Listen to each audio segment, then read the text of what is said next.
Ang KNN ay hatid sa inyo ng UNICEF.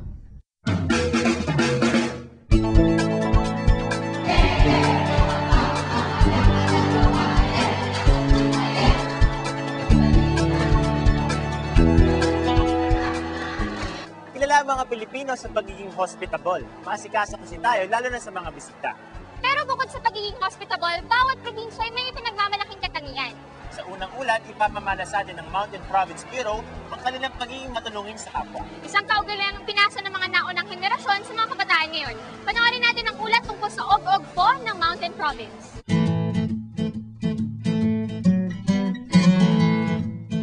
Isa sa mga tradisyong pinagmamalaki nating mga Pilipino ay ang bayanihan. Dito sa Mountain Province, ang diwang ito ay kilala bilang Og-Og po. Og-Og po ang tawag naming mga igorot sa voluntaryong pagtulong sa kapwa.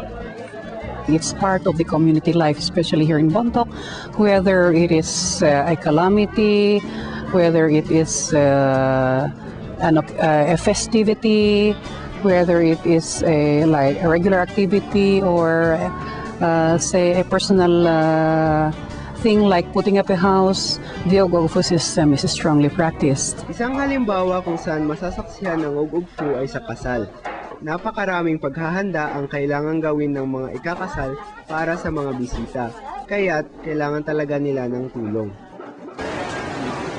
Bago pa man ang mismong araw ng kasal, ay marami na ang tumutulong sa paghahanda ng mga pagkain. At sa mismong araw ng kasal, sama-sama pa rin ang mga tao sa pagtratrabaho.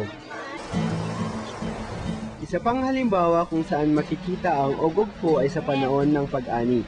Pati nga mga kabata ay nakikibahagi dito.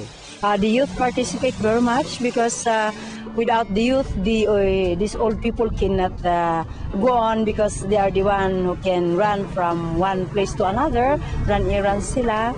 Tapos pag may mabigat na bubuhatin silang nagbubuhat. Para bang automatic na it's inherited from the parents down to the children. Carb xiaofeng, ganit sa bufum si darat, sa chinan manadwanin, mangilam sa lugog po na pinakuri maufo darat, yayag sa tantuang kaya si suksukat. At ang maganda pa rito, ang pagtutulungan na hindi natatapos kasabay ng pagtatapos ng okasyon. Kailangan mong ipasa ang buting nagawa sa iyo sa pamamagitan ng pagtulong rin sa iba.